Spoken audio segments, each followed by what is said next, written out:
우리 함께 주님 찬양하겠습니다. 찬송가 427장으로 우리 주님께 찬양합니다.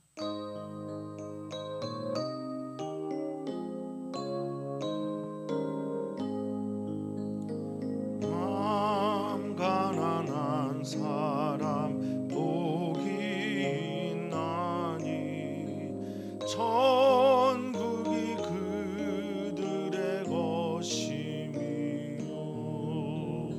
늘 애통하느니 복이 있나니 그들이 위로를 받으리라. 온유한 사람은 복이 있나니 그 땅이 기업이 될 것이요 사모하느니 복이 있나니 그들이 배부를 것이로다. 긍휼히 여기면 복이 있나니 긍휼히 여김을 받으리라. 마음 정결한 사람 복이 있나니 그들이 하나님 볼 것이라. 화평케 하느니 복이 있나니 그들이 하나님 아들이요 핍박을 받느니 복이 있나니 천국이 그들의 것임이라. 주 위에 욕보면 복이 있나니 하늘의 큰 상을 받으리라. 성부와 성자와 성령께 영광 영원히 돌리셈 할렐루야.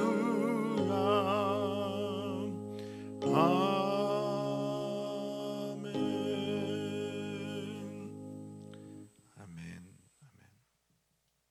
하나님, 오늘 우리들이 하나님 앞에 귀가 열리게 해주시옵소서.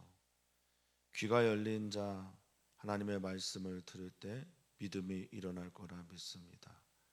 들려오는 그 소리에 믿음으로 반응하는 우리들이 되기를 간절히 바랍니다. 우리에게 믿음을 더하여 주시옵소서. 믿음으로 살아가면서 성숙한 믿음의 사람이 되기 간절히 원하오니 주님, 우리가 그렇게 보고 그렇게 살게 해 주시옵소서. 베풀어 주신 주님의 은혜를 기대하며 사랑 많으신 예수님의 이름으로 기도하옵나이다. 아멘. 하나님 말씀 함께 봅니다. 하나님의 말씀은 마태복음 5장 1절에서 16절까지 말씀입니다. 마태복음 5장 1절에서 16절까지 말씀 한 목소리로 읽겠습니다. 예수께서 무리를 보시고 산에 올라가 앉으시니 제자들이 나아온지라. 입을 열어 가르쳐 이르시되 심령이 가난한 자는 복이 있나니 천국이 그들의 것이며 애통하는 자는 복이 있나니 그들이 위로를 받을 것이며 온유한 자는 복이 있나니 그들이 땅을 기업으로 받을 것이며 의에 줄이고 목마른 자는 복이 있나니 그들이 배부를 것이며 긍휼히 여기는 자는 복이 있나니 그들이 긍휼히 여김을 받을 것이며 마음이 청결한 자는 복이 있나니 그들이 하나님을 볼 것이며 화평하게 하는 자는 복이 있나니 그들이 하나님의 아들이라 일컬음을 받을 것이며 의를 위하여 박해를 받은 자는 복이 있나니 천국이 그들의 것임이라. 나로 말미암아 너희를 욕하고 박해하고 거짓으로 너희를 거슬러 모든 악한 말을 할 때에는 너희에게 복이 있나니 기뻐하고 즐거워하라. 하늘에서 너희의 상이 큼이라. 너희 전에 있던 선지자들도 이같이 박해하였느니라. 너희는 세상의 소금이니 소금이 만일 그 맛을 잃으면 무엇으로 짜게 하리요? 그에는 아무 쓸데 없어 다만 밖에 버려져 사람에게 밟힐 뿐이니라. 너희는 세상의 빛이라. 산 위에 있는 동네가 숨겨지지 못할 것이요 사람이 등불을 켜서 말 아래 두지 아니하고 등경 위에 두나니 이러므로 집안 모든 사람에게 빛이 느니라. 이같이 너희 빛이 사람 앞에 비치게 하여 그들로 너희 착한 행실을 보고 하늘에 계신 너희 아버지께 영광을 돌리게 하라. 아멘. 아멘. 오늘부터 산상수훈을 배우게 될 텐데요. 마태복음은 예수님께서 하신 5개의 설교가 기본 틀이 되어서 기둥 같은 역할을 합니다.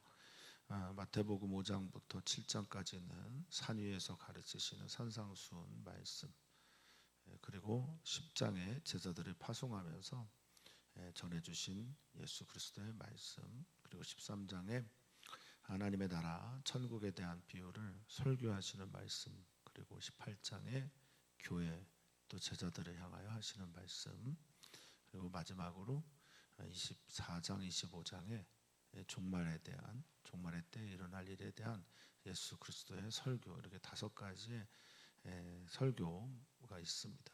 그리고 그 설교를 어떤 학자들은 모세오경에 견주어서 마태오경이다라고 할 정도로 매우 중요한 메시지죠. 그러니까 복음 받고 복음대로 살아가는 사람들은 먼저 주님의 말씀을 받은 자가 되어야 합니다. 그래서 이것은 존재의 변화죠. 변화된 존재로서 그 다음에 삶을 살아가는 겁니다. 변화된 존재의 행위와 삶, 믿음의 삶을 말하는 것일 거라 여겨지는데요. 오늘 말씀을 통해서 예수님께서 가르치시는 그 가르치심 앞에서 예수님이 무엇을 어떻게 믿고 사셨는가 우리가 살폈으면 좋겠습니다. 마태복음 5장 1절을 보면 예수님의 가르침의 특징인데요. 무리를 보시고 산에 올라가 앉으십니다. 그래서 이제 산 위에서의 가르침이다. 근데 무리와 제자가 조금 나뉘어지게 되죠. 무리는 예수님 따라오지만 한 걸음 더 나오진 않습니다. 여기 보면 제자들이 나오다라고 하는 이 프루셰코마이라는 헬라는 프로스 앞으로 엘코마이 한 걸음 더 나아가다라는 뜻을 가지고 있어요. 그래서 제자가 뭐냐라고 물으신다면 제자의 삶은 예수님께 다른 일보다 한 걸음 더 가까이 가는 것, 이것이 제자이고, 그래서 예수님의 삶을 이 땅 가운데 구현해내는 이들이 제자일 겁니다.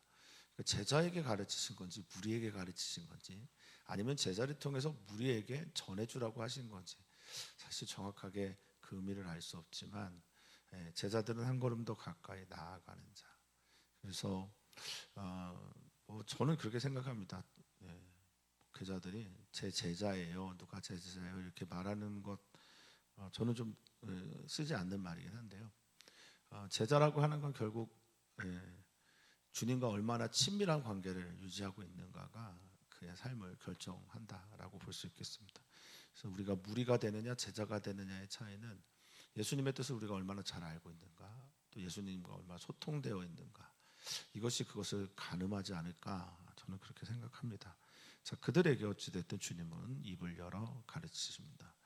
주님께서 입을 여는 이 사건이 마치 하나님께서 천지를 창조하실 때 하시는 그 말씀과도 비견된다라고 생각하는 분들도 계십니다. 복이다라는 겁니다. 주님께서 입을 열어 가르치시는 이것이 우리에게는 놀라운 영광이다, 은총이다라는 겁니다. 이 열다라고 하는 단어 참 중요하죠. 약성경에서 매우 중요하게 쓰여지는 저는 동사라고 생각합니다. 아노이고라고 하는 이것은 하늘이 열릴 때도 쓰고 입이 열릴 때도 쓰고 비밀 같은 어떤 것들이 떼어지고, 특히 요한계시록에서는 그 두루마리의 인을 떼다라고 할 때도 이 단어입니다. 그러니까 어떤 일들이 열리는 사건이라고 볼 수 있겠습니다. 입만 열리는 게 아니라 예수님께서 하나님 나라의 어떤 것들을 이렇게 열어주시는 거죠. 이거는 굉장히 중요한 것이다 라고 저는 믿습니다. 그런데 더 중요한 것은요, 주님은 우리에게 열어주시고 가르쳐 주시는데 그것을 내 안에 받아들이고 받아들이지 않느냐가 훨씬 더 중요하죠. 예수님의 입을 열어 가르쳐준 첫 번째 가르침은 복에 대한 것입니다. 뒤집어진 복이라고 할 수 있습니다. 세상 사람들이 추구하는 복과는 조금 다른 복입니다.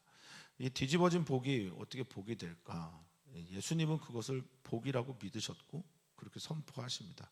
그렇게 보신 거예요. 그렇게 가치관을 가지고 세계관을 가지고 그렇게 보신 겁니다. 우리에게도 예수님과 같은 믿음이 있다면 이것이 복으로 보여지고 들려지고 아멘 되어질 겁니다. 또 하나는 이 팔복이라고 하는 이 팔복이 누가복음에 있는 6장의 평지설교와 이제 많이 평행본문으로 여겨지는데, 누가복음 6장에서는 앞에 있는 단어들이 좀 떨어져 있는 게 있죠. 심령, 의, 이런 것들이 좀 빠져 있는.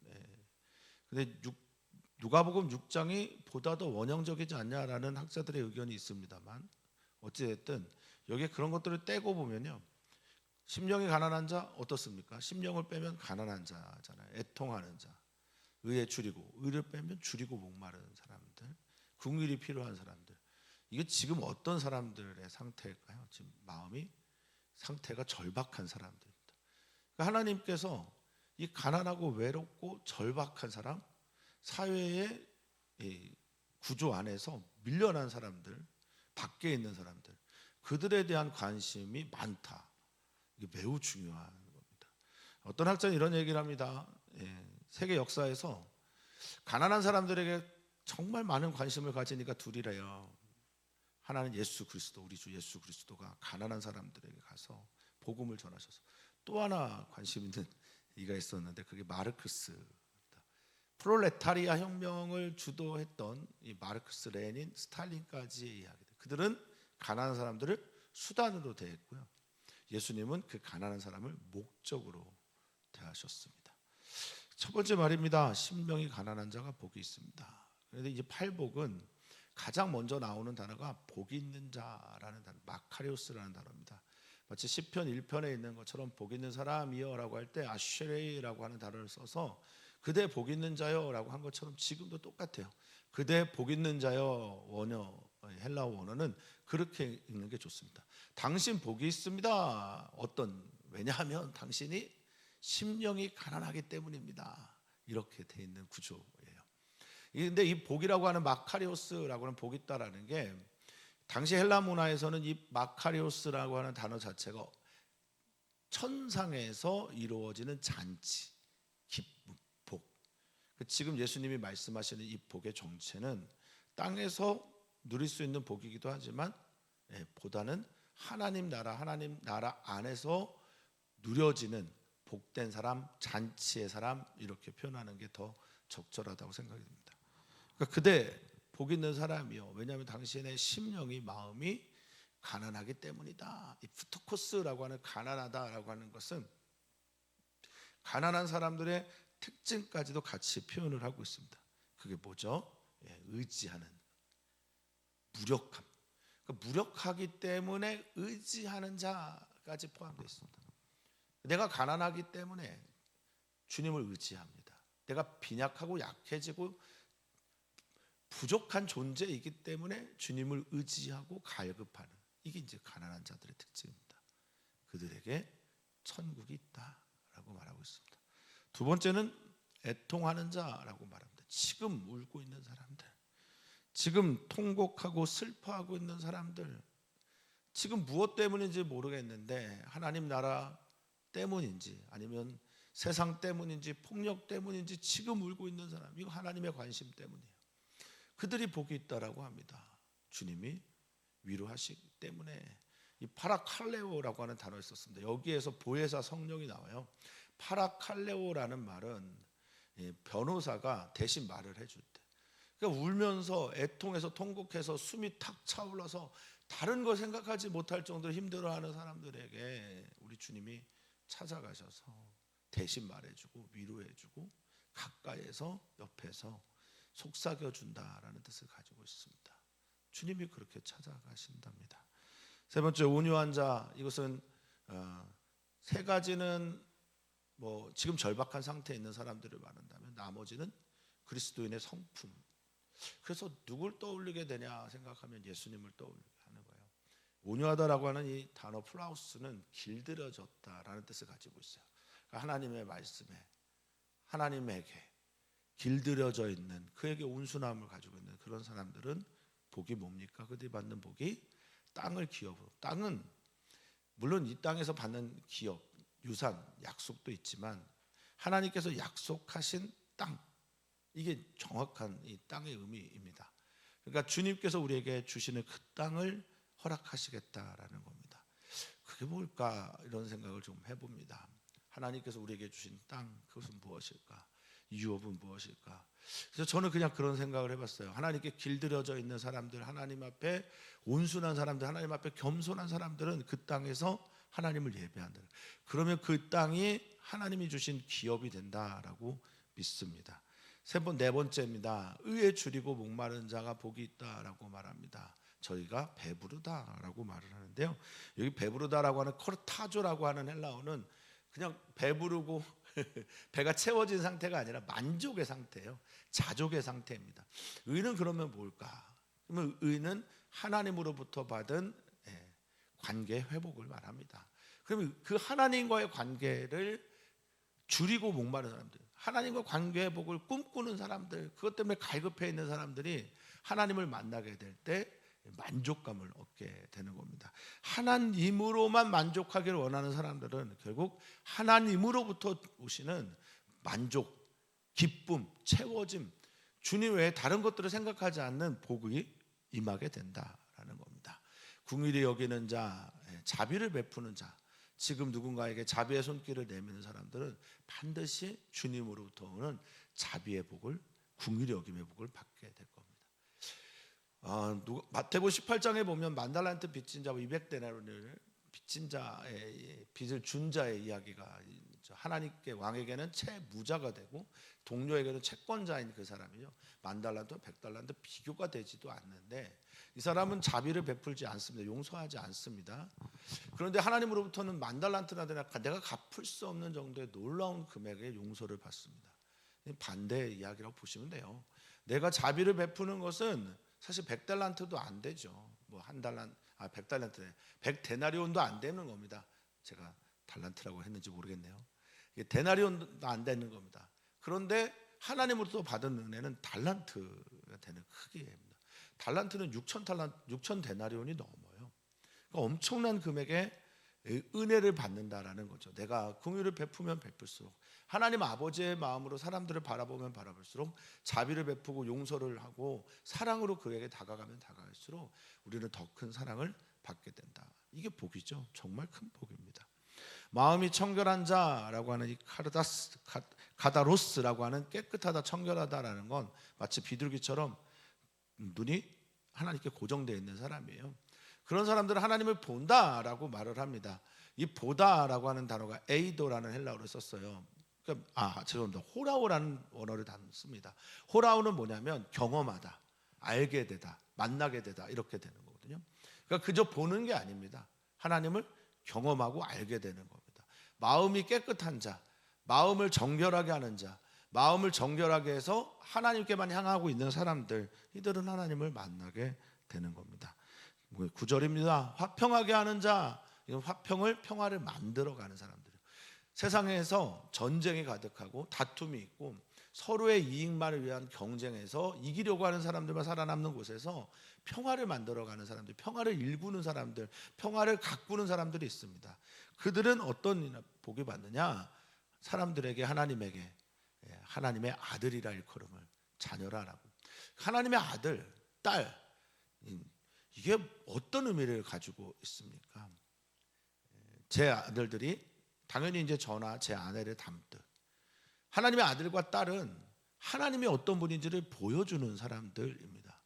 그러니까 그렇게 평화를 만들어가는 사람들을 통해서 하나님 닮은 사람들, 그리고 하나님을 드러내는 사람들을 볼 수 있게 된다는 겁니다. 우리는 또 봅니다. 의를 위하여 박해를 받은 자, 의, 하나님과의 관계, 또 하나님과의 관계를 향해 나아가면서 하나님 외에 다른 것으로 만족하지 않고 살아가고 있는 사람들, 그런 사람들은 때로는 박해를 받기도 합니다. 쫓김을 당하기도 합니다. 그런 사람들 복이 있다라고 말을 하고 있습니다. 이것도 역시 지금 절박한 상태에 있는 사람들이죠. 이 절박한 사람들에게 하나님은 관심을 갖고 있고 그에게 하늘의 복이 있다라고 말합니다. 11절입니다. 예수님을 따라가는 길이 그렇게 좋지만은 않습니다. 예수님을 따라가는 길이 때로는 어려움, 또 조롱, 비난, 그리고 박해도 있기도 합니다. 나로 말미암아 예수님을 나의 길 삼고 예수님의 이야기를 나의 이야기로 만들어 가기를 원하고 예수님께 충성된 제자의 삶을 살아가기를 원하는 사람들, 여기 이제 말미암다라고 하는 이 헤네카라는 헬라어가 때문에, 이유로, 까닭으로 다양한 뜻이 있습니다. 그러니까 그런 까닭과 그런 이유 때문에, 예수님 때문에 욕하고 박해하고 거짓, 너희를 거슬러 모든 악한 말을 사람들이 합니다. 욕합니다. 비방하고 비난하는 거죠.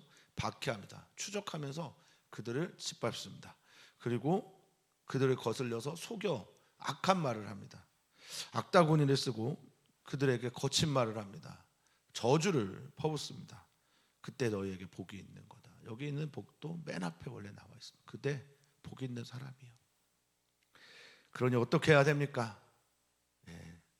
그런 일들이 있을 때 기뻐하고 즐거워하라 라고 말합니다.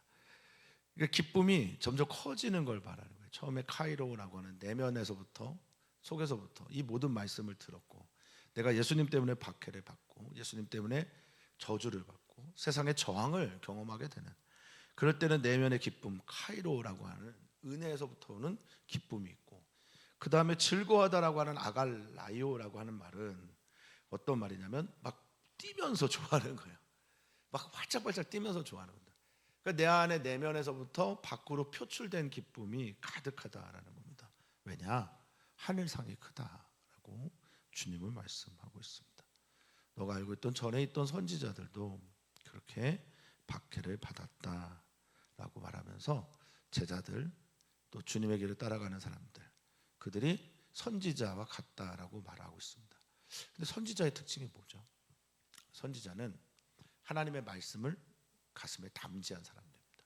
그리고 이 선지자, 히브리어로 나비는 나바라고 하는 동사에서 온 건데 계거품을 물고 말하다라는 거지 않습니까? 그러니까 세상의 사람들이 어떻게 반응할지를 살피는 사람들이 아니에요. 하나님의 정념, 하나님의 마음에 사로잡힌 사람들이기 때문에 하나님의 말씀을 담지한 채로 그 안에서 쏟아져 말이 나오는 사람들입니다. 그러니까 하나님 외에 다른 것이 보이지 않는 사람들이 박해를 받은 것처럼 너희도 그렇게 박해를 받을 거다. 너희는 선지자의 반열에 있으니 즐거워하고 기뻐해라 라고 주님이 초대하고 있습니다. 이런 복의 사람들, 이런 말씀을 품고 사는 사람들, 이런 마음을 가지고 사는 사람들 향해 너희는 이라고 말씀하시면서 주님은 세상의 소금이다, 세상의 빛이다 라고 정말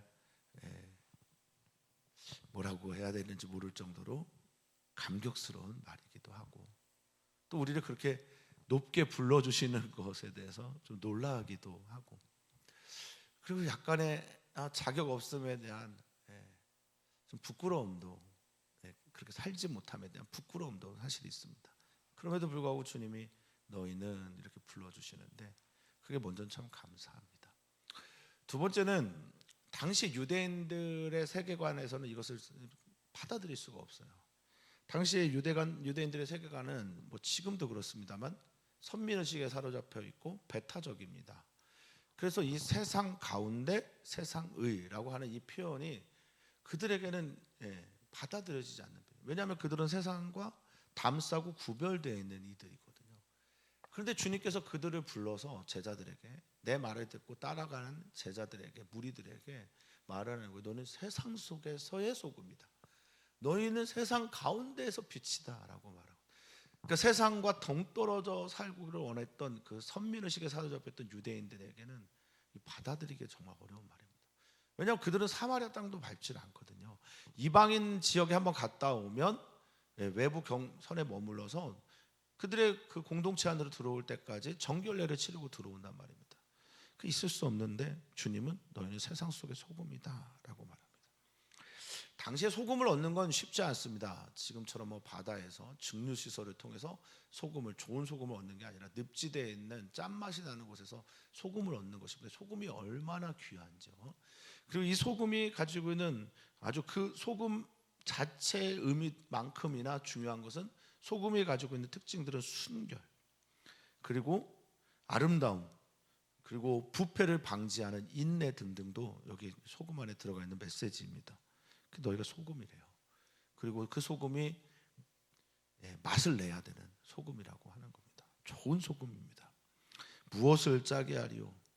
너희가 맛을 잃으면 무엇으로 짜게 할 것이냐? 소금이 소금다워야 소금이 된다.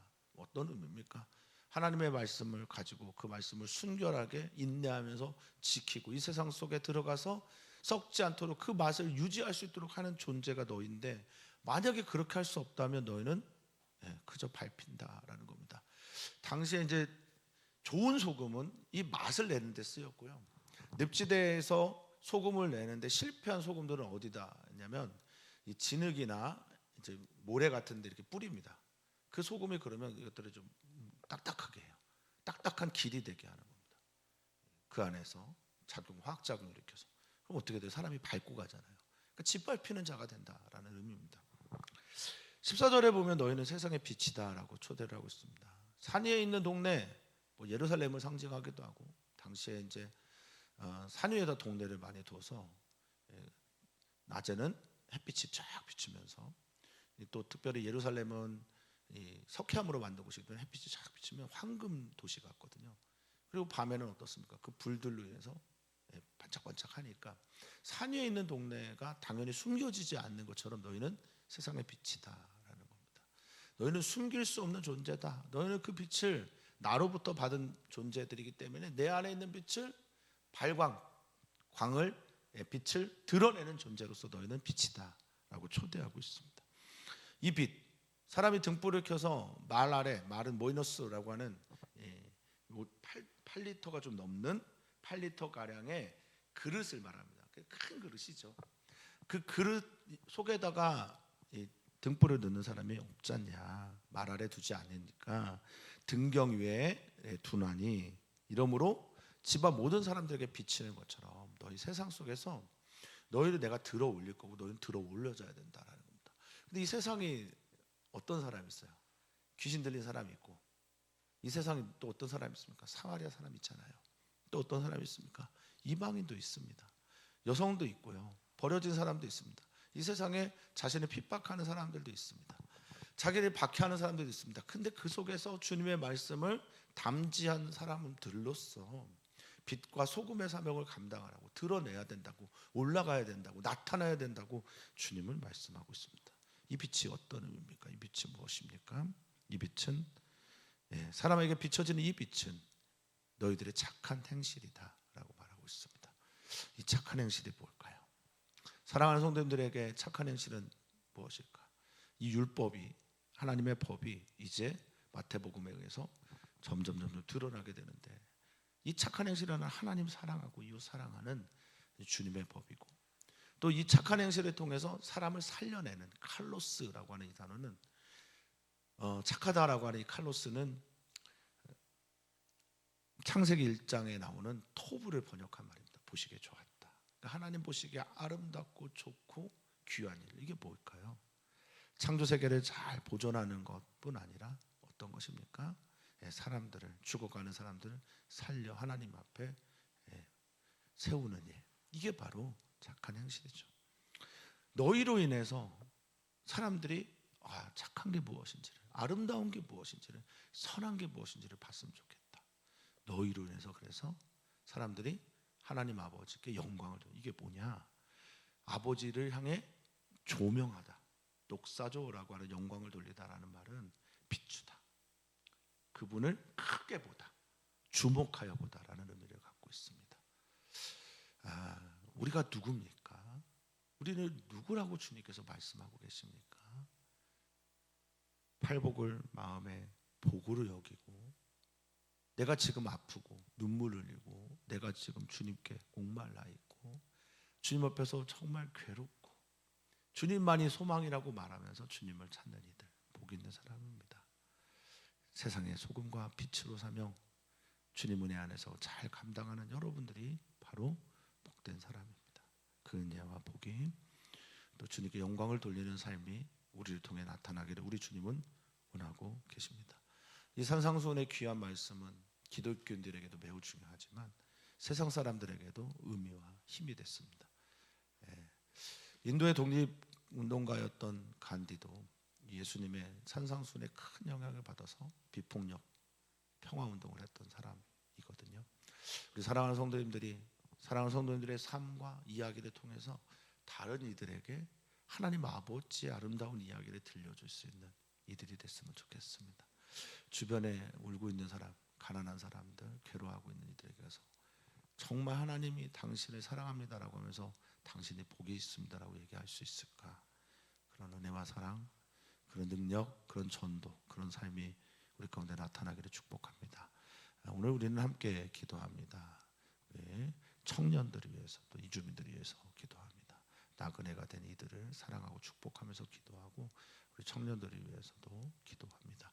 또한 우리는 함께 기도합니다. 어제죠. 귀한 아이가 태어났습니다. 우리 이진성 형제, 김진아 자매, 또롱인데 아기 이름을 뭐라고 지을지 아직 모르겠어요. 뭐 채유 아니면 채이라고 진다고 하는데 위에서 많이 기도해 주시고 열흘 전 태어난 우리 윤호 위해서도 기도 부탁하고 또 열흘 전에 결혼한 우리 진경자매와 현주 형제 위해서도 기도를 부탁을 드립니다. 주님, 우리에게 복 있다 말씀하시는 주님, 복이 무엇인지 알려주시는 주님, 그 복으로 기뻐하고 즐거워하기를 원하시는 우리 주님, 우리에게 믿음을 주셔서 주님께서 말씀하신 이 말씀이 받아들여지게 하여 주시고 아멘되게 하여 주시고 아멘된 자의 삶으로 거룩한 믿음의 삶을 살아내는 우리 모두가 되게 해 주시옵소서. 빛과 소금으로 비추고 또 썩어가는 것을 방지하는 이 시대에 주님의 귀한 사람들로 우리를 빚어가 주시옵소서. 감사함 예수님의 이름으로 축복하며 기도합나이다. 아멘.